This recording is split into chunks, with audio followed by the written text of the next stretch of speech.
one was a very banal book that I asked myself, first of all, what is a people?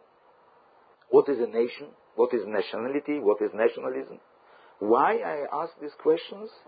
First of all, because from Britain came new voices in the 80s of the 20th century, like Benedict Anderson, Gellner, and Obsbaum, and a few others.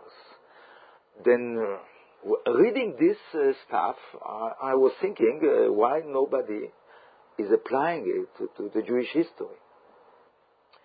We know that the English is kind of, new nation. The French, the Italian, but only the Jew were in the eternity, you see. 4,000 years. Now, I'm lucky that I'm living in the Tel Aviv University when the historians are more or less like the historians in England in the beginning of the 20th century, not in the beginning of the 21st century. Now, the other thing that pushed me to write the first book was the discovery of the archaeologist, the Israeli archaeologist, about the fact that the exodus, the famous exodus of the Jews from Egypt, didn't happen. I remember the first time that I heard it, I was shocked. When I was young, I was leftist. But I believed that the exodus, the kingdom of Solomon, of David, it's history. In knowing from the archaeologue that all this is myth, it never was a real kingdom of David and Solomon that covered all the land of Israel. Then I decided to start to attack the questions of a Jewish people, the existence of the Jewish people in a modern sense of the word people. It was simple. We cannot, I decide, to call all the cats, cats, all the dogs, dogs, in one cat to call them a dog. Why I'm saying it? Because we apply today the word people easily to a human group that has in common a kind of secular culture, daily practice and all this. Language, food, music, a lot of things. In the case of the Jewish people, we have not 200 years ago a common thing between a Jew from Kiev and a Jew from Marrakesh. In common, there is something very important, but it's religion, with all the practice around. But when we are going farther from the religion practice, we don't find something common between a Jew in Kiev and a Jew in Marrakesh. This was the starting of my work. Examine the Zionist historiography in seeing how it was built, constructed, the idea of a people. And you concluded very, very nicely the way that I worked till arriving to publish this book. By the way, the exile. I was educated. Not in a Jewish school in London. I passed all my years in Israel. The fact that the Jews were expelled from the land of Israel was the basic of my thinking about our collective identity. You understand? It was so deep. I remember the day that I read a little, very short article of somebody that said, no, the exile didn't happen. And I remember running to the library of our university that has a lot of books about the history of Jews. Really. And I was looking for one book, one research book about the act of the exile. And I remember I didn't find any book how the Jews were expelled from Judea, from Palestine. I didn't find even one book.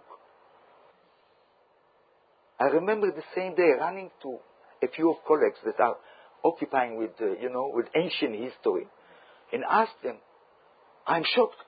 The exile didn't happen? And they told me, we never wrote that the exile happened. And I said, come out to the corridor, ask all the students. Everybody knows that the Jews were expelled from Judea 2,000 years ago. Yes, but it's not us. And then I started to understand what is nationalism and what is the technology of diffusing historical consciousness. I think that everywhere it exists, but it was very sharp to me. The technology to diffuse is some historical knowledge without any basic of evidence. Now, I wrote a book. It was translated to 20 languages. It didn't finish yet. I mean, it's continued to work. And it was a bestseller in Israel. My colleague didn't like the book, but the student liked it very, very much. They bought it. I didn't become a rich person, but they bought it. It was 19 weeks in the bestseller in Israel. You see, we are a very strange country. Now, you mentioned before Simon Schama. I don't know him personally, but in the Financial Times, he was one of the first to attack me by saying, we know everything about this, but everything is not true. It's one of the arguments. Everything we know before, and everything is a lie. Now, he blamed me that I tried in my first book to cut the connection between Jews in the land of Israel. I was surprised because it wasn't my purpose. Really.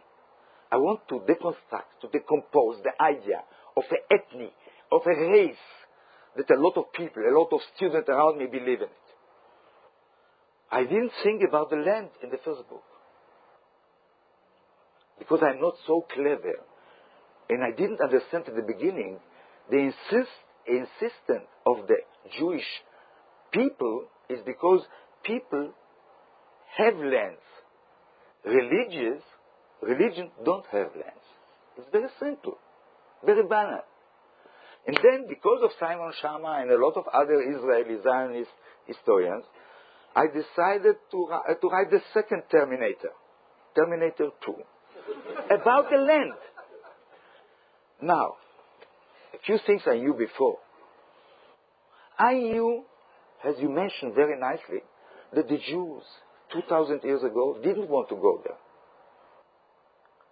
And today, I begged Woody Allen to come to live with me in Tel Aviv. But he preferred the Goys. Woody Allen, yeah? Mm-hmm. Now, not in the past and not in the present, Jews didn't want to go to Palestine. They didn't want to go to Palestine because Judaism, the place of Palestine in Judaism, is not at all the place of Palestine in Zionism. There is a deep, deep contradiction between Judaism and Zionism. In some way, Zionism is a kind of opposition, a complete opposition against Zionism.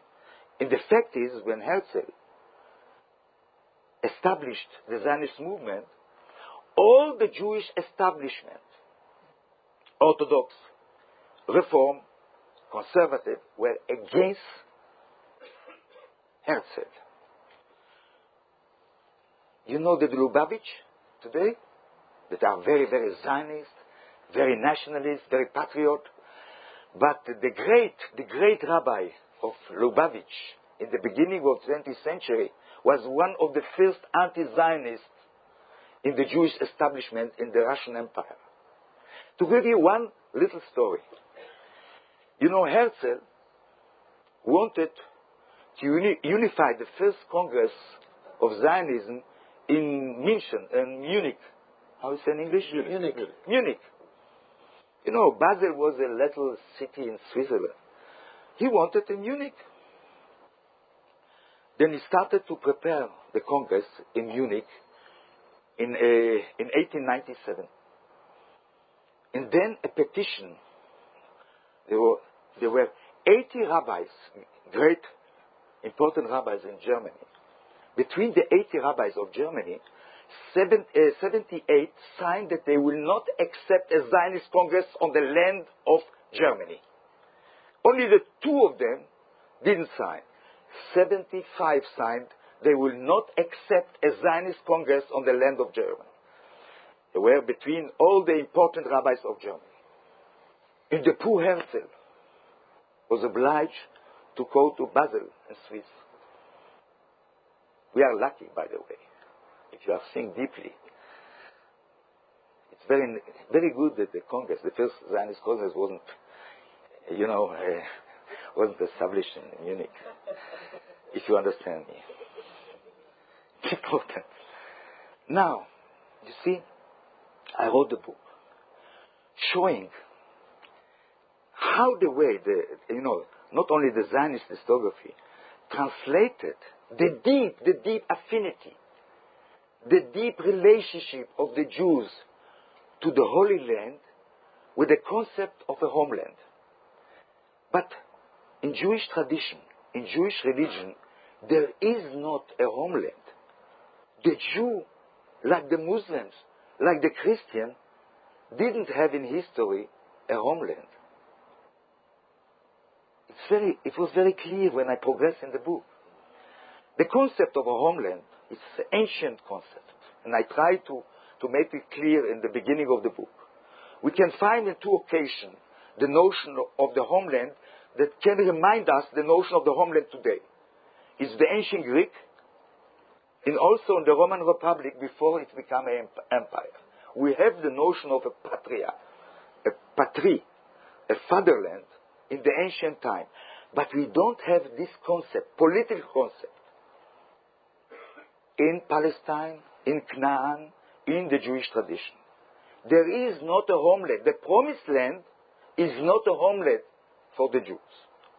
The reason that they didn't emigrate 2,000 years to Palestine was clear.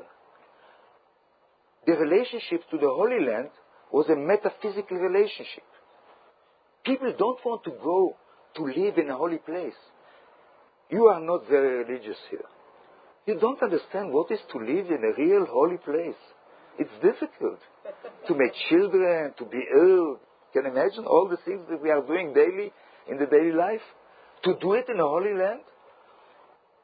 A Jew couldn't accept it. In the Talmud, very, very clearly forbidden the Jew to go collectively to Palestine. The only way to go to Palestine, like my grandfather, was to go to die there. In my grandfather, I mentioned it at the beginning of the book. In the beginning of the 20th century, my grandfather sold everything that he had, didn't give a dime to the children, took the money and went to Jerusalem. He's buried in the Olive Mountain. Under the Olives, yeah. The Mountain of Olives. The Mount of Olives. He's buried, I think, till today there. You know why? He didn't emigrate to Palestine to live there. He emigrated to Palestine to die. Why? Because after the Jewish tradition, the people that are buried, the Jews that are buried near Jerusalem, they will wake up in the redemption, the first one. In my grandfather was like, the guys that try to cut you from the right. He jumps the queue. Yeah. You understand? You want to be from the first one that wake up. You have to understand. Next year in Jerusalem is not to emigrate to Jerusalem. It's the redemption. With all the death. With all the death.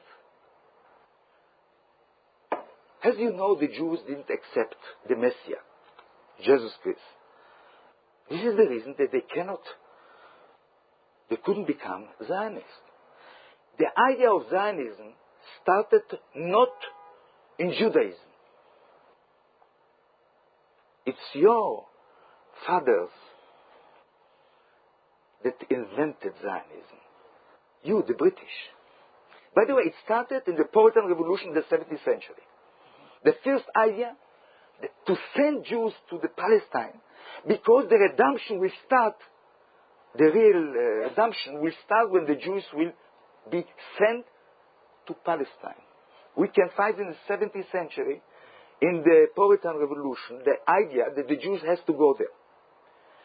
From the 17th century till the 19th century, it started to develop here in London.